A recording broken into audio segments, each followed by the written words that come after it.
2 parts per million methane, biogenic methane.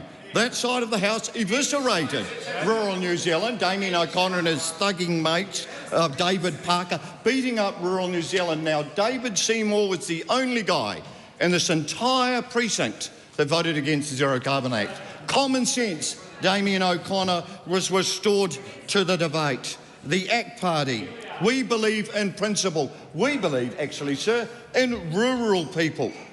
I came here after 30 years in a cowshed, and I know that member hasn't spent 3, saying that I would fight for the rights of rural people. We had absolutely enough. In 2020, we campaigned on putting common sense back in the room, and we did.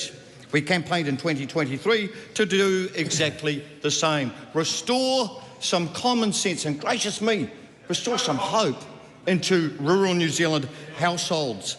We came to fix what matters, and we are fixing what matters. We are restoring rural confidence.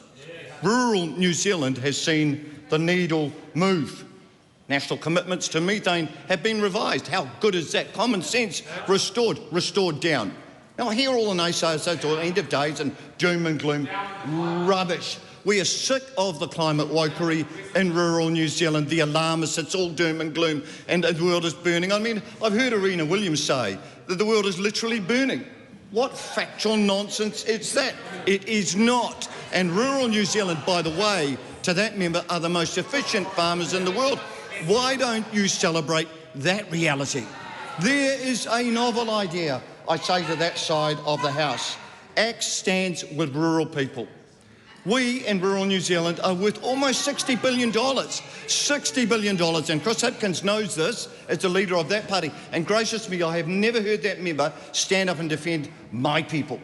Now, gracious me, I came to this House, I buried my son with suicide. I'm standing here on dialysis because I absolutely believe in rural folk. They're worth fighting for. I wish anyone on that side of the House would do the same. Stand to your principles. We will not bite the hand that feeds it.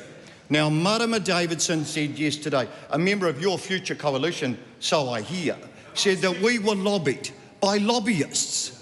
What malarkey. I stood up because I believe in farmers. I am a farmer myself. Maureen Pugh is a farmer. Mike Butterick are farmers. Andrew Hoggard are farmers. Where are your farmers?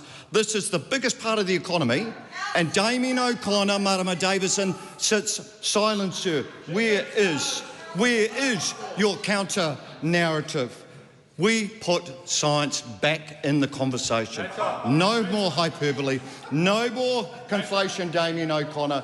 End of days, market access be gone. We represent Penny Henare, the interests of rural folk. It's a damnable shame that here we are talking about a gas that decays back to CO2 and is factually 2 parts per million. I am saddened this is our reality, but it doesn't need to be so. This side of the House, Simon Watts, the Minister of Agriculture, David Seymour, Andrew Hoggard, we're all part of a future that is supporting rural New Zealand. And one final remark I would like to add in my brief contribution. Rural New Zealand has hurt us. They are grateful for us. And in a world of equanimity, equal and averages being one and the same, they are supporting this government because they know that Damien O'Connor and David Parker's days were numbered. That is why they are on that side of the House. And agriculture and its future is assured under this government, not only in this government, but the next one.